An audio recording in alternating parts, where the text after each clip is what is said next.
सोलन शहर में पार्किंग की समस्या विकराल रूप लेती जा रही है। शहर में पार्किंग न होने की वजह से आम जनता के साथ साथ दुकानदारों को काफी परेशानी का सामना करना पड़ रहा है। सोलन शहर के व्यापारियों का कहना है कि सोलन शहर के नेताओं में दृढ़ इच्छा नहीं है, वह सिर्फ राजनीति करने के लिए आते हैं। उन्होंने कहा कि कर्नल धनीराम शांडिल कांग्रेस कार्यालय में मंत्री रहे, वहीं अब हाल ही में विधायक है, लेकिन पिछले 10 से 15 सालों से समस्या वैसी की वैसी ही है।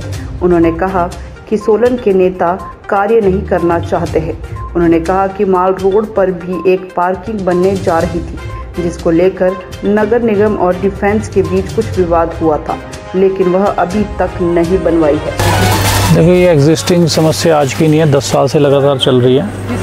और जो ये समस्या है, इसका रीज़न क्या है कि यहाँ के पॉलिटिशियन के अंदर विल ही नहीं है, विल पावर ही नहीं है। किसी काम को करने के लिए आपके अंदर विल पावर चाहिए। पिछले 10 साल से यहाँ धनीराम शांडिल जो हैं यहाँ के एमएलए हैं और 5 साल वो गवर्नमेंट में भी रहे और वो खुद एक्स डिफेंस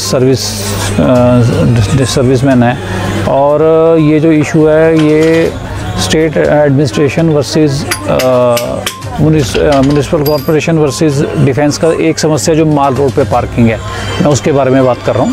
जो माल रोड पे पार्किंग बन रही है, जो 3 मंजिल पार्किंग बननी थी, और इसमें इशू क्या है कि जो डिफेंस है वो 60 लाख रुपए की रोड इन्होंने बना के देनी थी सरकार ने। आज तक वो गवर्नमेंट से 60 लाख रुपए इशू ही नहीं हुए उस रोड के लिए, रोड कंस्ट्रक्शन के लिए। ये आप लीजिए, माल रोड से लेके चंबा घाट तक कोई भी ऐसे प्लेस नहीं है जहाँ पर आपको पार्किंग कर सके। सोलन के व्यापारी, चाहे वो माल रोड पे हैं, चाहे वो गंज बाज़ार में है, अपर बाज़ार में है, चौक बाज़ार में है, वो लोग सब परेशान हैं। हॉस्पिटल के साथ जो सरकारी पार्किंग है वो भी हमेशा फुल रहती है। माल रोड पे पूरी आप देख लीजिए, माल रोड पे सिवाय 1-2 प्राइवेट पार्किंग के, इसके अलावा कोई पार्किंग नहीं है। ऐसा है कि अगर आप करंट गवर्नमेंट जो है, इन्होंने इस तरफ कोई, आप एक सिंगल काम भी बता दिए डेवलपमेंट का जो शहर में कराया हो।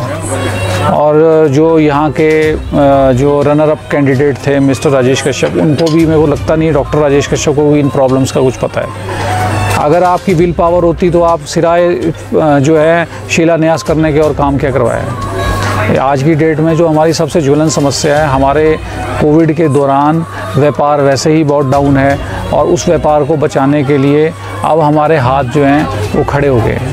आप ये समस्या देखो, कोई इंडिविजुअल समस्या नहीं है, ये एक सोशल कॉज है। गवर्नमेंट बनती है for the welfare of the society, लेकिन वेलफेयर कहीं नज़र ही नहीं आ रहा है। अब हमारे को ये डिसाइड करना पड़ेगा कि जो हमारे को ये पार्किंग की समस्याओं से निजात दिलाएगा और वो इलेक्शन से पहले ही कोई कंक्रीट स्टेप उठाएगा, हम उसी के साथ चलेंगे। तो पार्किंग की समस्या तो विकराल रूप धारण कर रही है, जैसे जैसे व्हीकल हर साल बढ़ रहा है और पार्किंग की समस्या के कारण लोग मार्केट में आते हैं, अपना व्हीकल इधर उधर खड़ा करते हैं, ट्रैफिक पुलिस चालान काटती है, उससे उनका भी नुकसान होता है। लेकिन चलो, गवर्नमेंट को रेवेन्यू मिल रहा है, गवर्नमेंट तो इसी चक्कर में लगी हुई है, ना बीजेपी कुछ कर रही है ना कांग्रेस कुछ कर रही है। तो ये दुकानदार भाइयों को कोई एजिटेशन करनी पड़ेगी जिससे कोई पार्किंग यहाँ बस स्टैंड के इधर उधर कोई बन सके। पार्किंग की समस्या तो बहुत ही गंभीर समस्या है देखा जाए तो, क्योंकि पार्किंग अगर हम देखें, हम 2 व्हीलर को कहीं पे भी रोड पे पार्क कर देते हैं तो 2 मिनट के अंदर चालान कट जाता है। और चालान भी आजकल इतने ज़्यादा कॉस्टली है कि आम आदमी के लिए बस से बाहर हैं। और गाड़ी की बात तो क्या ही करें, सोलन शहर के अंदर गाड़ी तो कहीं आप लगा ही नहीं सकते, 2 मिनट के लिए लगा सकते हैं, वो बाई चांस आपने लगा दी, कोई नहीं आया, बाकी 2 मिनट के अंदर चलाना होता है। मेरे हिसाब से सरकार को चाहिए कि पार्किंग की तरफ ध्यान दिया जाए और बहुमंजिला मल्टीपल पार्किंग कहीं ना कहीं बनाई जानी चाहिए शहर के बीचों बीच में, ताकि आने जाने वाले लोगों को उस चीज़ की सुविधा हो सके। कहीं किसी ने बाइक लगानी है, स्कूटी लगानी है, कुछ भी लगाना, वो लगा सके।